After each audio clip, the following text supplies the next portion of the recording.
앞서 말씀드린 것처럼 이제 성적표도 나왔고요. 이제는 본격적인 실전이다 그랬는데, 아까 말씀하신 것처럼 이제 가채점으로 정시 전략 예측했던 게 상당히 뜬구름이었죠. 네. 이제는 좀 구체적으로 실체점 점수로 정시 지원 전략을 보다 면밀하게 또 정확하게 세워봐야 될 텐데, 윤 선생님, 일단은 어떻습니까? 학교에 계시는데 그 3학년들이 이렇게 성적 발표 이후에 분위기가 어떤가요? 일단 수능 성적표를 받으면 일단 교실은 딱 둘로 나뉘죠. 웃는 아이들과 웃지 못하는 아이들. 네. 좀 이제 웃는 아이들과 우는 아이들 이렇게 나누는데, 근데 일단은 전체적인 분위기는 이제 전에 이제 9월 모의 평가가 9월 대수능 모의 평가가 상당히 좀 어려워서 대수능 모의 평가에 비해서는 기대했던 것보다 좋은 성적이 나와서 전체적으로 이제 분위기는 조금 선생님 저 괜찮게 봤어요. 수시 납치될까봐 걱정이에요. 이런 친구들도 있지만 이제 정시 막상 지원하려고 하니까 선생님 저 수학이나 다른 탐구는 잘 봤는데 영어가 한 문제 때문에 2등급이에요, 3등급이에요 이런 친구들이 있거든요. 그래서 정시 지원 어떻게 해야 될지 잘 모르겠어요. 벌써 이런 얘기가 나오고 있습니다. 그러네요. 선생님 어떻습니까? 졸업생들은 전체적으로 수능 체감이 성적 만족도가 좀 괜찮은가요? 아마 재학생들에 비해서는 훨씬 더 나았던 것 같아요. 근데 이제 졸업생들 중에서도요, 가채점 때 또 이제 좀 성적이 괜찮아서 몇 문제를 또 맞춘 걸로 이제 다 셈을 해놨는데 막상 뚜껑을 열어보니까 수학에서 하나 틀렸어요. 4점짜리 크죠. 또 국어에서 틀렸어요. 3점짜리 크죠. 7점 정도가 빠지니까 거의 가채점하고는 다른 상황이죠. 얼굴에 사실 웃음기를 찾기가 힘들어지는 그런 아이들도 꽤 있는 것 같습니다. 또 잘 본 학생들 입장에서도 기대보다 성적이 잘 나왔지만 주변 상황이 너무 어두우니까 맞습니다. 또 혼자 막 이렇게 좋아할 수 없는 그게 또 겸손의 미덕이고 이런 상황이 돼서요. 알겠습니다. 이번 수능이 불수능이다, 또 물수능이다 의견이 좀 분분했었는데 국어하고 수학 나영의 경우가 지난해 대비 국어는 5점, 수학 나영은 2점이 또 하락했고요. 특히 이제 수학 나영 1등급은 작년 대비해서 2배 가까이 늘어난 이제 득표를 좀 보여주고 있는데 지금 문제는 이렇게 되면 사회탐구도 지금 전반적으로 쉬웠어요. 왜냐하면 맞습니다. 9개 과목 중에 1등급 커트라인이 50점, 만점인 과목이 무려 6개 과목이란 말이에요. 이렇게 되면 이제 인문계 학생들의 고민이 굉장히 깊어질 것 같은데 지금 이 친구들이 그냥 원점수 배치표 보고 있단 말이에요. 근데 문과는 지금 원점수 배치표 봐가지고 안 되는 상황이잖아요. 이게 표준 점수 그대로 쓰는 대학도 있고 표준에 또 국수는 표준인데 탐구는 100분이 보정 쓰는 대학도 있고 진짜 100분이 그대로 쓰는 대학은 지금 이제 완전 이제 누가 그러던데 총 맞은 것처럼 구멍난 가슴으로 돌아올 거야 이런 표현도 쓰던데 동점자가 너무 많아요. 그러니까 이게 지금 어떻습니까, 선생님? 이 부분 문과 학생들이 총체적 난국이라고 봐야 되겠죠? 지금 이제 선생님 말씀하셨던 것처럼요. 이게 인문계열에서 이제 국어에서 지난해 대비해서 표준 점수를 이제 꼭대기가 만점 받은 학생들이 5점이나 이제 내려오고 최고점이죠. 100점 만점을 원점수로 받은 아이들이 최고점이 5점이 내려오고 또 수학 나영에서도 또 2점이 내려오고 두 개를 합하면 7점인데요. 이 7점의 어떤 분포되어 있는 점수 간의 학생들이 전부가 다 이제 내려와 버린 상황이니까 이제 이게 표준 점수의 특성상 이제 어느 일정 수준 가면 또 이제 비슷해지는데 그 위쪽으로 지금 변별이 안 된다는 건데 이 인문계 학생들은 제가 생각한데는 지금 아마 상위권에서도 내 점수를 가지고 자신 있게 내가 희망하는 대학에 학과에 넣을 수 있는 아이들이 거의 없을 것 같아요. 그러니까 자신감 있게 쓰기 어려워요. 그래서 이제 이런 상황에서는 내가 영역별로 점수를 조금 더 받은 점수를 대학별로 환산했을 때 얼마만큼 조금 더 유리해지는지 다만 정말 숨겨진 0점 몇 점을 찾아서 내가 유리해진 게 어느 정도인지를 좀 깊이 있게 조금 더 분석해 볼 필요가 있는데 그게 이제 아까 말씀하셨습니다만 내가 내 점수로만 가지고 해야 될 게 아니고 다른 친구들과의 점수와의 이제 관계에서 내가 얼마만큼 더 높아지느냐 이 부분을 이제 찾아내야 되기 때문에 아마 쉽지 않은 시간들이 계속 이어질 것 같아요. 입시를 두 번째 치르는 학부모님이 그러시더라고요. 그러니까 모의 지원도 해보고 학교 예측 서비스도 해보고 소위 이제 오프라인 장판지 배치표도 보는데 거기에는 경쟁자의 심리가 없다. 없죠. 빙고. 지극히 주관적인 자기 점수 안에 매몰될 수 있다. 그래서 지금 가장 위험한 게요. 우리 학생들이 다른 아이의 점수와 다 비교하고 지금 말씀하신 것처럼 객관적인 데이터로 내가 점수를 다 뽑아놓고 기다리고 있잖아요. 근데 이게 많은 사실은 고민 끝에 내가 결정을 내려놨지만 나중에 가보면 사실은 내가 왜 그런 고민을 했지? 라고 전혀 다른 지원을 가군다군으로 하는 경우도 꽤 있거든요. 그게 심리 때문에 그런 겁니다. 네, 마지막 심리. 예. 눈치 작전이죠. 소위 얘기하면. 그렇죠. 올해는 특히 언론에서도 미리 뭐 마치 가이드하는 것처럼 얘기해 주는데 물수능이 때 항상 나오는 헤드라인이잖아요.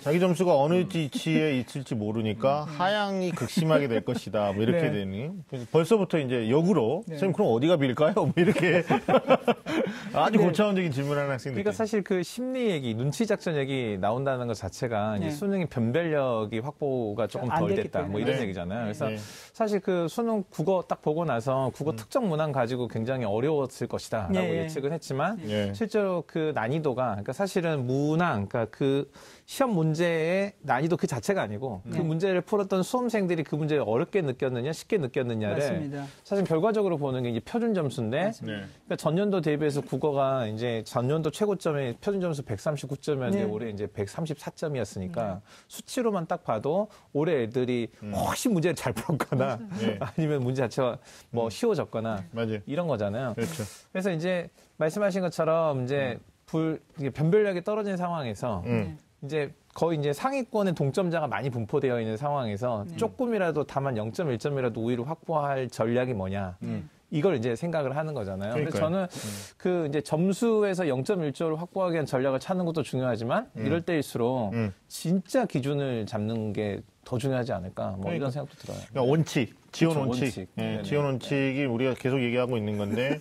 근데 이제 문제는 그게 깨뜨려진다는 거죠. 그러니까요. 맞아요. 아니 진짜 정말입니다. 인문계 수험생들은 올해 사회탐구가 전년 대비 뭐 국수는 말할 것도 없지만 너무 쉽게 출제돼서요. 그러니까 뭐 경제는 지금 2등급이 존재하지 않잖아요. 네, 맞습니다. 그러니까 만점 맞아서 만점 작가 모두 2등급이니까 하나 틀렸으면 3등급이 되는 건데 이렇게 되면 이제 100분위 하락이 뭐 엄청나게 떨어지는 거고. 경제가 보통은 그 인문에서 학생들이 그 표준 점수를 고득점 받기 위해서 전략적인 된 학생들이 선택을 했거든요. 근데 지금 응시자가 너무 적죠. 뭐 6천 명이 안 되니까 뭐 최고 많이 선택하는 생활과 윤리에 비해서는 비교가 안 되는 건데 하여튼 인문계 학생들도 이 방송을 계속 시청하시면서 좀 전략 수립하는데 저희들이 좀 도움 드려야 될 것 같고. 그러니까 요 얘기는 좀 말씀드려야 될 것 같은데요. 지금 그 금년에 2018 수능에서 이제 영어 절대평가 첫 도입되면서요. 연초부터 제가 이제 많은 말씀들을 드렸는데 수험생들 입장에서는 수능이라는 학습만 놓고 보면 결국에는 영어 90점 이상만 넘으면 영어는 1등급을 받잖아요. 그게 최고 등급이에요. 그러다 보니까 남아있는 시간 동안 1.1점을 더 받아서 만점에 가야 될 이유는 없는 거예요. 근데 그러다 보니까 아이들은 당연히 국어랑 수학과 탐구 쪽으로 이렇게 이제 공부의 학습의 비중을 또 옮겨가고 그게 많은 시간을 할애하잖아요. 제가 볼 때는 가장 주요했던 영역이 인문계들은 사탐이었어요. 그러니까 전체적인 난이도를 보면 크게 달라지지 않고 평균은 비슷하더라도 만점자 수가 다 많아질 수밖에 없었던 요인이 그게 있는 것 같아요. 공부를 좀 하는 학생들은 학습의 완성도가 시간이 갈수록 계속 돼가는 거죠. 나도 잘 봤는데 남들도 잘 본 거예요. 맞습니다. 그래서 이제 어려운 겁니다. 활용 지표고 문과는 이과도 똑같겠지만 수능 활용 지표. 그러니까 100분이 그대로 반영하는 대학이 있고 아니면 표준 점수를 그대로 쓰는 대학이 있고. 근데 표준 점수 그대로 쓰는 대학 가면 이제 홍익대가 대표적인데 뭐 최고 100분위가 한국질인가요? 표준 점수가. 그다음에 생활윤리 이렇게 비교하면 6점 차이 나니까. 맞습니다. 이제 그런 것들에 대한 변수도 내 과목만 생각하지 말고 내 옆에 애가 무슨 과목 했는지도 좀 봐야 돼요. 제발 부탁인데.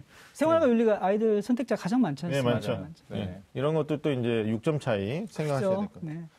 그다음에 이제 100분위 보정표는 아직 이게 대학 때 나왔죠.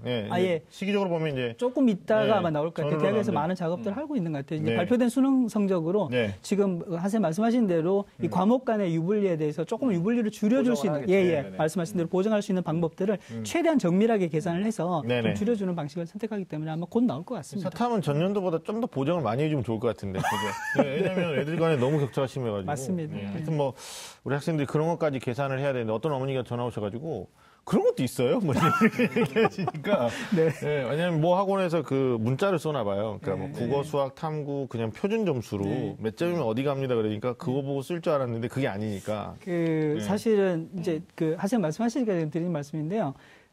우리 부모님들, 특히 이제 아버님, 뭐 직장 생활하시는 아버님도 마찬가지고 우리 어머님들도 평소에 네. 숫자 계산 잘 안 하시잖아요. 네, 그리고 이제 왜 대학 입시에 가는데 뭐 숫자라고는 수능 시험 성적만 알고 계시는 건데 이거를 이제 뭐 다 더할 줄만 알았지 뭐 뭘 나누고 또 곱하고 그걸 또 이제 테이블에 찾아와서 이 100분에 해당되는 새로운 점수를 가져와서 또 대입을 시키고 이런 것들을 조금만 말씀드리니까 너무 복잡하다고 얘기를 하시는 그렇죠. 거죠. 네. 네. 그래서 이제 뭐 그 예측, 합계 예측이라든지 솔루션 뭐 이런 걸 통해 가지고 네. 계산하는 분들이 좀 많은 것 같긴 합니다. 그렇죠. 그거는 계산을 하고 이제 뭐 상대방 심리를 보면 되는 거죠. 심리. 네.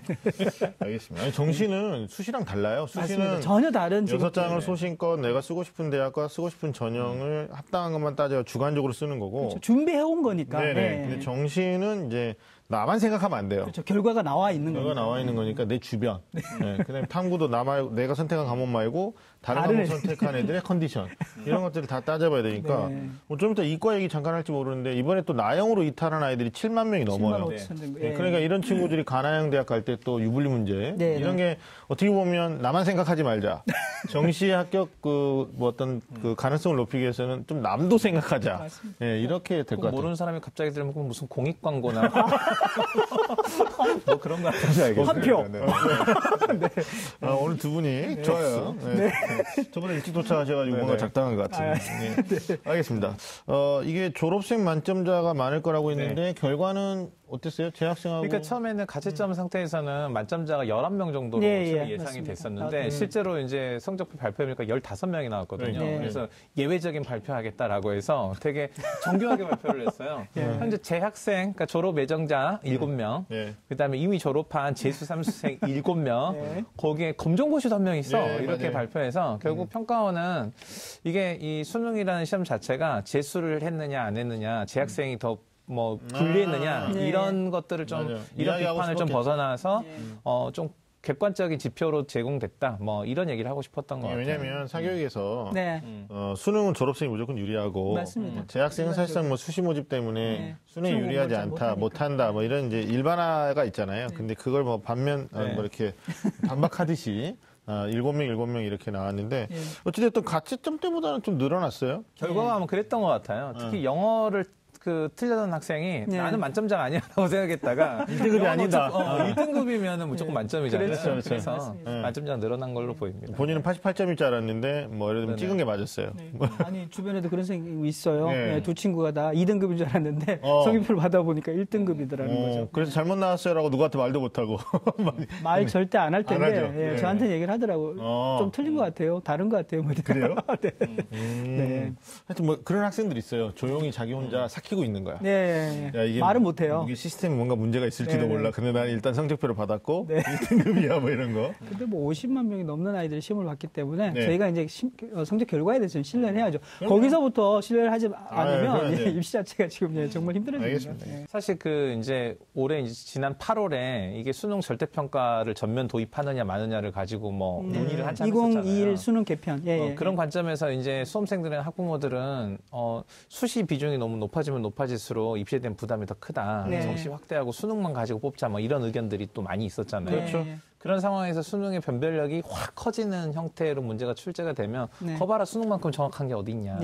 뭐 이런 이야기도 자연스럽게 힘이 실렸을 거라고 생각이 돼요. 그래서 평가원이 사실 이제 출제 원칙이 있잖아요. 수능에서 다루는 수능 교과의 가장 핵심적이고 기본적인 개념과 학습 내용들을 중요하게 다루겠다는 이 원칙을 아마 잘 지켜졌기 때문에 오히려 재학생이든 수험생이든 원칙에 재학생이든 졸업생이든 원칙에 따라서 공부한 학생들은 일정 부분 좀 점수를 받는 형태로 아마 좀 나오지 않았을까. 근데 그게 이제 말씀하셨던 것처럼 우리가 심리를 막 계산해야 될 만큼 이 정시 전형에 있어서는 현재 수준에서 봤을 때 우리가 예측이 상당히 어려워진 상황이 된 건 분명하죠. 그렇죠.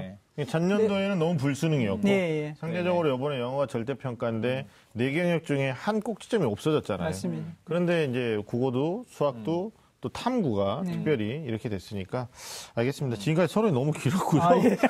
이제 본론으로 가야 되는데 일단 만점자를 배출했던 작년에 66명이었나요? 이게 작년에 2001년. 2001년. 역대급 물수능은 아닌데 올해 수능이 조금 비교적 영어랑 아까 말씀드린 것처럼 맞물려 있는데도 불구하고 좀 쉽게 전해지면서 이게 정시 지원의 치열한 눈치 작전 계속될 것 같습니다. 이게 어떻습니까? 이게 수능이 쉬우면 지원 전형, 지원 전략은 좀 애들이 좀 내려서 더 하향하는 그렇죠. 전반적으로. 왜냐하면 그러니까 맞습니다. 불안감은 커지는 거죠. 수능이 쉬우니까. 내가 가진 점수가 정말 괜찮고 잘한 점수고 어디 내놓고 싶은 점수인데도 불구하고 내가 지원하고자 하는 목표했던 대학에 자신 있게 당당하게 내려고 하니까 망설여지는 거죠.